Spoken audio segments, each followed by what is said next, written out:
नमस्कार साथियों, मैं डॉक्टर मनीष शर्मा, आपका होम्योपैथिक साथी। तो दोस्तों, आज हम एक ऐसी बीमारी के बारे में डिस्कस कर रहे हैं जो बहुत परेशान करती है, जिसकी वजह से नींद भी नहीं आती है हमें और हमें सांस लेने में भी प्रॉब्लम होती है। तो दोस्तों, इसका नाम है साइनोसाइटिस। जी हाँ दोस्तों, साइनोसाइटिस एक ऐसी प्रॉब्लम है जो हमारे रात को सोते वक्त नाक बंद हो जाना और उसकी वजह से कभी कभी सिर में दर्द होना और जुकाम सा भी रहना या उसके साथ साथ खांसी भी बन जाना, ऐसी शिकायतें हमें मिलती हैं। साइनोसाइटिस मतलब हमारे नेज़ल जो कैविटी होती है उसके नलियों में कुछ इन्फ्लामेशन हो जाना या वहाँ के मांस का बढ़ जाना या उसमें स्वेलिंग आना की वजह से ऐसी प्रॉब्लम आती हैं और ये जनरली किसी न किसी इन्फेक्शन के कारण होती हैं। तो आइए जानते हैं ये प्रॉब्लम्स क्यों होती हैं। साइनोसाइटिस एक ऐसी प्रॉब्लम है जो लगभग हमारे किसी भी इन्फेक्शन के कारण हो सकती है। अगर हमें सर्दी खांसी जुकाम जल्दी जल्दी होता है तो हमें इसको इग्नोर नहीं करना चाहिए और इसको जल्द से जल्द इसको रिज़ॉल्व करना चाहिए या इसके लिए ट्रीटमेंट लेना चाहिए। अगर ये लंबे समय तक सही नहीं होते हैं तो ये हमारे साइनस में परिवर्तित हो जाते हैं। तो दोस्तों, साइनोसाइटिस लगभग 4 प्रकार की होती है। इसमें एक आता है पहला एक्यूट साइनोसाइटिस, मतलब जो हमें कभी कभी किसी न किसी इन्फेक्शन के कारण होकर और कुछ ही 2-4 3 4-5 दिनों में सही हो जाती है।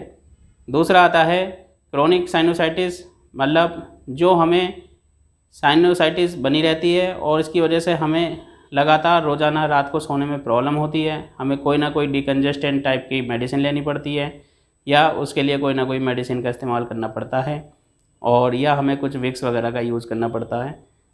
ये लगातार डेली की ही समस्या बन जाती है, तो ये क्रोनिक साइनोसाइटिस में आती है। और इसके बाद एक आती है तीसरे नंबर पर, जिसको बोलते हैं सब एक्यूट साइनोसाइटिस। ये लगभग पूरे साल में हर तीसरे या चौथे वीक के बाद हमें परेशान करती है, मतलब महीने में एक आध बार आने के बाद 1 महीने सही रहना, 1 महीने परेशान करना, इसको सब एक्यूट साइनोसाइटिस कहते हैं।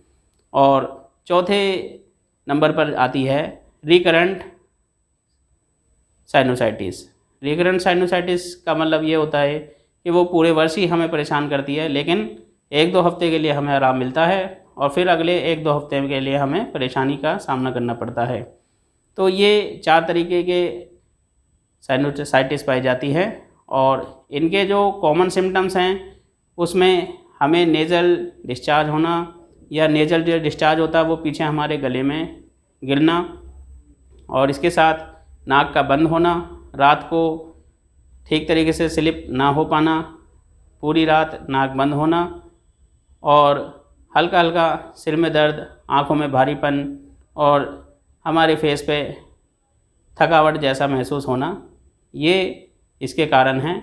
और अगर ये सही नहीं होती तो इसके प्रोलॉन्ग इफ़ेक्ट भी होते हैं, जिसकी वजह से हमें खांसी और बुखार और टायर्डनेस, इन चीज़ों का भी सामना करना पड़ता है।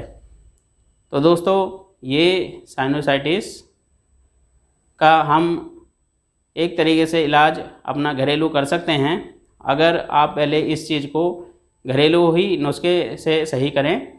जैसे रात को दूध के साथ थोड़ा हल्दी लीजिएगा और गर्म पानी पीजिएगा और ज़्यादा से ज़्यादा ठंडे पानी और ठंडी कोल्ड ड्रिंक या बाहर की चीज़ों से बचाव रखिएगा।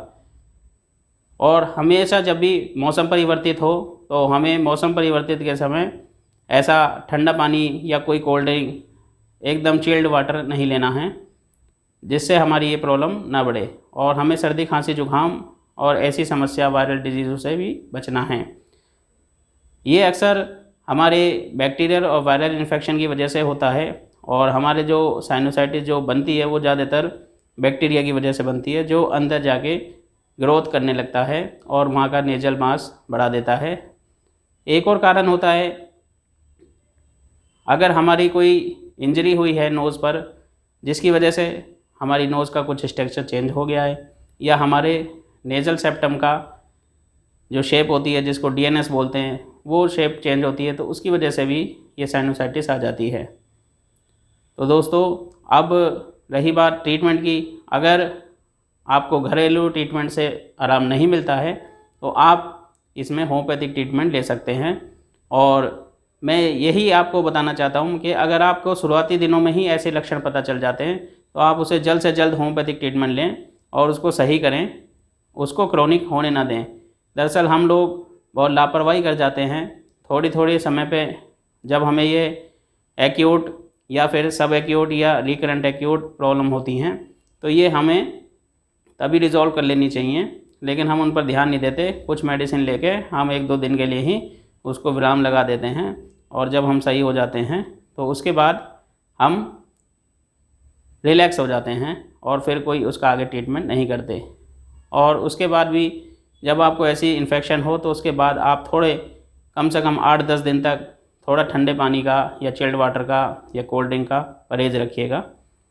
तो आशा करता हूँ दोस्तों आपको ये मेरी छोटी सी इन्फॉर्मेशन पसंद आई होगी। अगर आपको ये पसंद आती है तो मेरी वीडियो को लाइक, शेयर और सब्सक्राइब करिएगा और आप इन सब चीज़ों से बच सकते हैं। घरेलू उपचार पर ही आप इन चीज़ों को रिज़ॉल्व कर सकते हैं। हाँ, एक बात और बताना चाहता हूँ, आप अगर एक्सरसाइज कर रहे हैं तो कुछ लोग बताते हैं जब साइनसाइटिस होती है तो अनुलोम विलोम किया करिएगा, लेकिन आप अनुलोम विलोम उतना ही करें जितनी आपकी नेज़ल आपको ईज़िली कर सकती है। मतलब ऐसा नहीं है हमें फोर्सफुली इनहेल करना है या फोर्सफुली एक्सहेल करना है, मतलब बाहर सांस बहुत तेज़ी से नहीं छोड़नी, बहुत तेज़ी से अंदर नहीं लेनी। इसको बहुत धीरे धीरे करके आप अंदर लीजिएगा और जितनी बार आप कर सकते हैं, लगभग 2, 3, 4, 5 बार, उतने ही आराम से करिएगा। बहुत ज़्यादा ज़रूरी नहीं है कि हमें 20 बार करना है या 50 बार करना है। आप इसको जितना रिलैक्स तरीके से आप कर सकते हैं उतना ही करें। बाकी कोई एक्सरसाइज जब ज़्यादा आपकी क्रोनिक प्रॉब्लम हो तो ना करें, और जब आप रिलैक्स होते चले जाएं तो आप अपनी एक्सरसाइज कर सकते हैं। तो आशा करता हूं आपको मेरी वीडियो पसंद आई होगी। इसी के साथ धन्यवाद साथियों, नमस्कार।